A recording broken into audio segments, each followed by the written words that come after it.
What's up everybody, Cosmic Titan here and welcome to my Deus Ex Mankind Divided walkthrough, and you're watching what's going to be titled Part 0. Since this doesn't actually contain any gameplay, this is just going to be the recap video that's included in the game when you start a new game, which goes through the previous game, Human Revolution. Now, if you're like me and you loved the last game, you thought it was a fantastic game, you're really looking forward to Mankind Divided, then this is the place to be. If you want to check out the gameplay, you can jump straight to part 1, which is the beginning of the new game, or if like me you just want to go through the recap, because there was a lot to take in from the last game. It was a really long game. It's a fantastic futuristic kind of cyberpunk techno augmentation future, and it was a brilliant game. I've played it about half a dozen times and I'll probably replay it again at some point on the channel. So just before we get started in the actual game, I'm going to jump into this recap video now. I think it's about 12 to 15 minutes long, I'm not quite sure. I know it's quite long because it's got quite a lot of it's got quite a lot of stuff to recap, really, the entirety of the last game. I can't imagine they could have made a smaller video, to be honest. So I'm going to jump into this, and then you meet me over in part 1, I will start playing the new game. The year was 2027. Advances in biotechnology were helping people improve their physical and mental abilities to an amazing degree. Provided, of course, they had enough money. A new breed of people was emerging, half human, half machine. And in Detroit, at least, not everyone was happy to see it. I'd just landed a job as head of security at Sarif Industries, a cutting-edge biotech firm.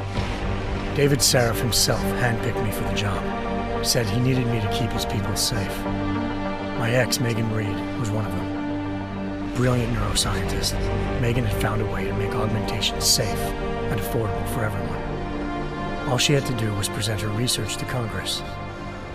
But the night before her big meeting, my security measures failed. A team of Black Op mercenaries stormed into Sarif headquarters, massacring everyone in sight. 3 of the mercs were heavily augmented walking tanks. Their mission? Take out Megan and her team. I tried to stop them, but their leader tossed me through a plate glass wall. Last thing I heard as his bullets slammed into my brain was Megan's dying scream. I should have died with her. Only I didn't. High-end military-grade enhancements saved my life. The best augmentation Sarif's money could buy. It took me half a year to get a feel for her. Should have taken longer. But 6 months into my recovery, Sarif Industries was attacked again. This time by a radical group of pro-human purists. Violent, militant, and fanatically opposed to human augmentation. They claimed to be members of Humanity Front, a non-profit organization that wanted the UN to limit biotechnology research. The thugs broke into Sarif's factory and found machinists working overtime on a top-secret military augment called the Typhoon. Sarif sent me to retrieve it, and when I did, I found one of the so-called purists next to it, wired with cerebral implants, trying to download its classified specs. Obviously, something more was going on. The Aug killed himself before I could question him. Sarif ordered me to dig deeper, so with the help of Frank Pritchard, Sarif's head of cybersecurity, I did. Turns out a second hacker had been controlling the Aug's actions from somewhere off-site. Pritchard and I tracked his signal to a secret FEMA internment camp in Detroit. The Black Op mercenaries were there. The same mercs who'd left me for dead 6 months before. Figured they'd try again when they saw me. Wasn't so easy for them this time. I took out the tank named Barrett, even got him to give me a new lead. A penthouse apartment in China. Of course, we both knew it would be a trap in the end.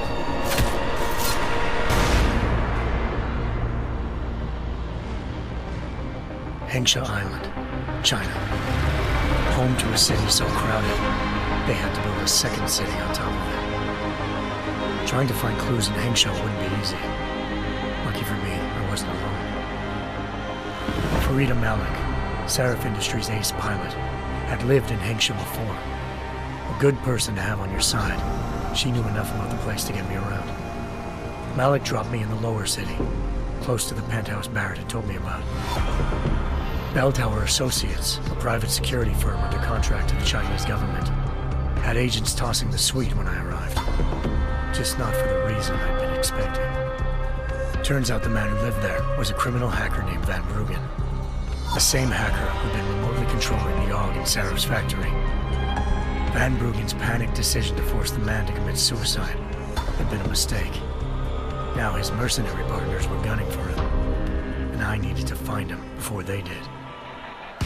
Locating Van Bruggen meant playing nice with the triads, anxious organized crime lords. They had the hacker holed up inside a low-rent capsule hotel. By the time I found him, Van Bruggen had no qualms giving up the woman who hired him. Zhao Yunru, president of the Taiyang Medical Corporation. According to Van Bruggen, Zhao wanted to monopolize the augmentation industry and had hired Black Op mercenaries to destabilize her competition. Seraph Industries was at the top of her list. To prove this, I needed to get inside TYM and grab a surveillance hologram off a server. I suspected Van Bruggen was hiding something when he told me this, but nothing could have prepared me for what I saw. Megan wasn't dead. She and her 4 best researchers had been kidnapped, spirited away somewhere while their kidnappers made it look like they were dead. Desperate to learn more, I confronted Zhao in her penthouse. She claimed to be a pawn in a bigger plan, and hinted at a group so powerful it controlled global interests at a whim. Then she slipped into a panic room and hit the alarm, forcing me to make a very quick exit. I figured Zhao was lying, but part of her confession made sense. David Seraph had been worried about his people. So worried, he'd required all of them to have subdermal locator devices surgically implanted.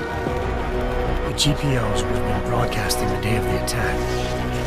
But Zhao said a single call to Picus, the world's leader in global 24-hour satellite news, had turned those signals off. I needed to fly to Picus headquarters in Montreal if I wanted to learn more.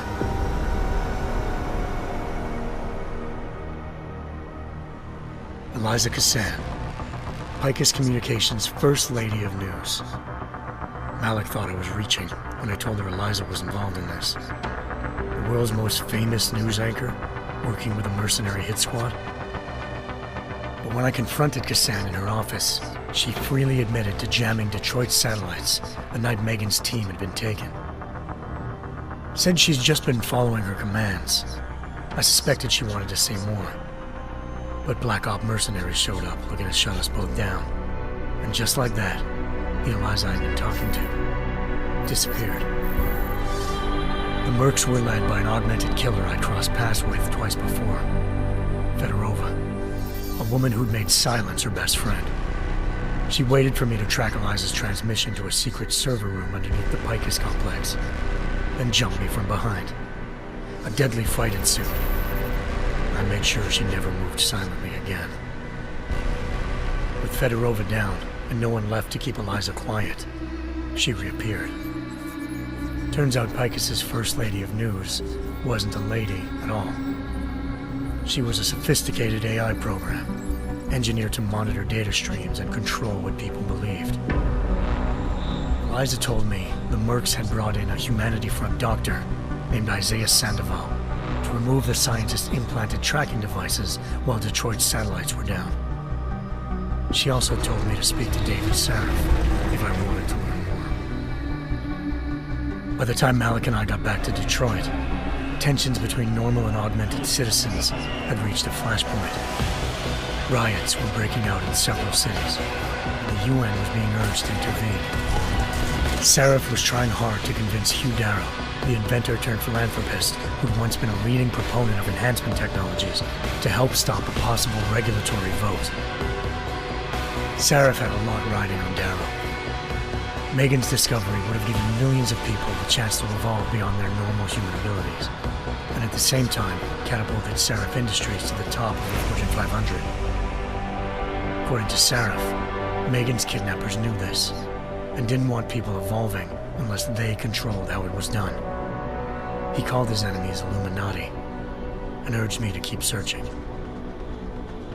Determined to do so, I tracked down Sandoval via America's most outspoken augmentation opponent, Bill Taggart, Sandoval's boss and founder of Humanity Front. Sandoval admitted to operating on Megan's team when I confronted him, but said he hadn't removed their GPLs. He'd merely switched them to a different frequency. Pritchard was able to trace one of the signals to China. Malik and I immediately took off in pursuit. Unfortunately, the Illuminati were one step ahead.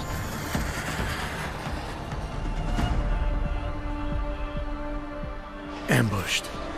Shot out of the sky by Bell Tower Associates, seconds after entering Hengsha's airspace. Malik's piloting skills saved me. After a tense and bitter struggle, I escaped into Lower Hengsha. The tracking signal I was following led straight to the Triads, or more specifically, to the augmented arm of Tong Si-hung, leader of a gang of augmentation harvesters. Tong said they'd taken the arm off a corpse, which Bell Tower had left at their door, meaning at least one of Seraph's scientists was dead. Maybe not the rest of them, though. Tong pointed me to a port used for human trafficking and helped me slip aboard a Bell Tower ship. It was sailing to Rifleman Bank Station, a military base in the South China Sea.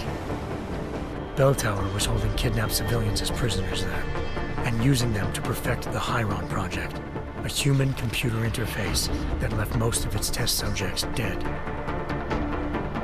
My search for Megan would have ended then, if not for a mysterious ally named Quinn. In exchange for my help exposing Bell Tower, he slipped me aboard a second ship headed to Singapore, and an Illuminati-run biotech facility called Omega Ranch. 3 of Seraph's scientists were there, forced by their captors to create a technology capable of remotely shutting down augmented abilities. Thanks to an emergency recall notice issued by the World Health Organization, millions of people all over the world already had the biochip installed. With the help of the scientists, I tracked Megan to a private section of the ranch. There, I ran into Yaron Namir, the walking tank who'd put a bullet in my brain the first time we met. He'd teamed up with Zhao and was hoping to catch me off guard. Their little ambush didn't work. I found Megan in a suite belonging to Hugh Darrow, the billionaire philanthropist who Seraph had called on for help. Darrow had convinced her to go along with the biochip plan by promising to sabotage the tech. As she was explaining this, Darrow appeared in a global broadcast, telling the world that augmentations would be the death of mankind.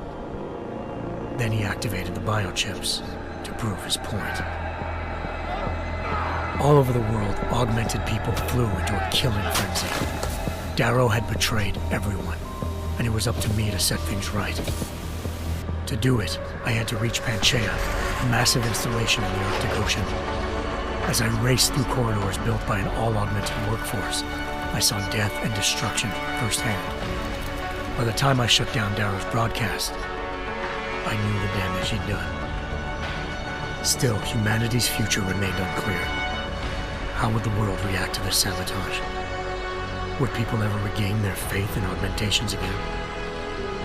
What would be the Illuminati's next move? Only time could give us the answers.